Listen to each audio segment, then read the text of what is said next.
हम लोग जा रहे हैं साग तोड़ने के लिए। उधर गछ है, साग गछ है, कोयनार साग बोलते हैं। तो बाल्टी लेके भी जा रहे हैं कि गोबर मिल जाए तो लेके आएंगे आग लिपने के लिए। मेरा बेटा बेटी दोनों जा रहे हैं। खुशी हो रही है। जब वहाँ थे हम लोग तो कहीं जा नहीं सकते थे, खाली घर में ही रहते थे। और अभी गांव आ गए हैं तो इधर उधर गांव में थोड़ा घूम सकते हैं और अच्छा लगता है यहाँ पे।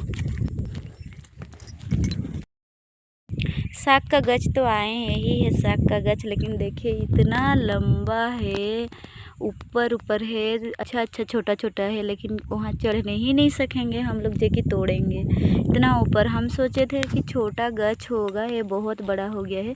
और जो छोटा गछ है उसमें पत्ता सब पूरे ना पत्ता सब झड़ा ही नहीं है, जो कि वहाँ पे नया नया साग सब होगा। उधर है वो, और पत्ता झड़ा ही नहीं है वो। नहीं बेटा मत चढ़ो।